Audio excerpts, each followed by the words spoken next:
you talked about we having our own destiny in our own hands, and these two games are very, very important for the future of this national team. We can qualify for the AFCON game, or will not be able to play there.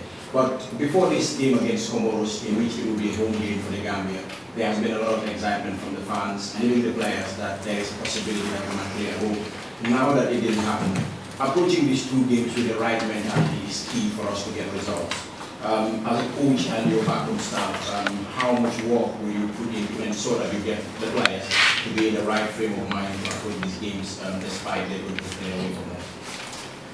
Yeah, one thing I would say is that our players have a really good mindset. You know, there's a really good mindset in the group, and I think that shows you the levels they're playing at the game.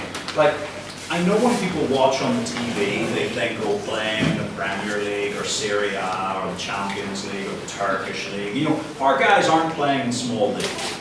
You know, the majority of our team are playing in top divisions. They're playing in European continental competitions. They've been to AFCONs before. There's some of the younger guys, they've been to the youth AFCONs, the youth World Cups. And so the mentality in the group is a really strong mentality. You don't get to that level of football. Look, it's something like 0.1% of youth footballers turn professional, and even less reach the top divisions. And in order to do that, it's not just about passing and kicking the football. It's about your mentality. And we've got really, our guys are pretty strong mentally, yeah. But equally for us as a staff, we make sure there's very clear messaging. You know, because if you're setting out on a journey, if you want to get from A to B, you need to know where B is. You need to know what the road conditions are going to be like in order to get to B in a good condition. And that's what our job as a staff is. It's about making sure the players know what's expected of them this week, know very clearly what each of their individual roles and responsibilities are, and as a team, how we need to react to situations, and then to go out and do it. And also as a staff to be ready to react, because sometimes something's happened, somebody picks up a knock in training, there's a booking or a penalty in a match you've got to react to. And so for us as a staff, we put the work in to make sure that we can make good quality, fast decisions in the moment. But mindset, it's not something I'm worried about in this group. This group is it's a winning mindset in the group, and yeah, they're going to be ready. Staff, players, kitmen, media officers, everyone's ready to do what's needed to get the right results. One final question before we bring the press conference on in the absence of that. Do you have any question? Okay, I'll give the final word to the coach, but before I do that, I give all you stated in your questions to the coach. We are all disappointed that we are not playing here.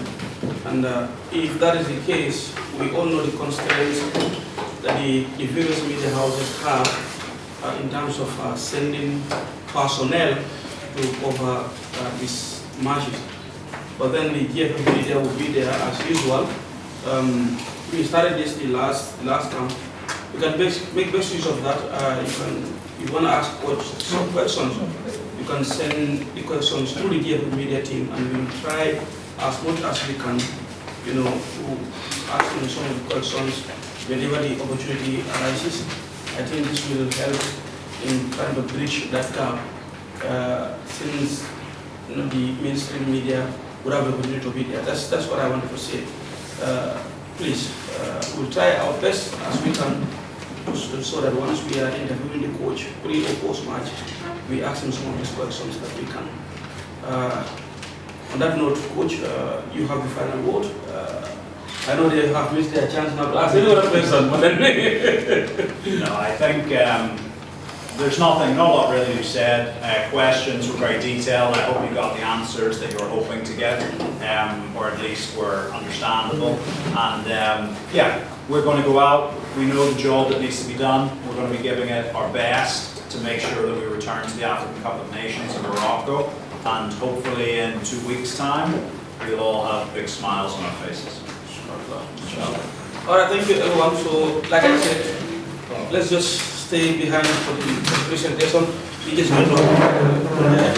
Best Ali.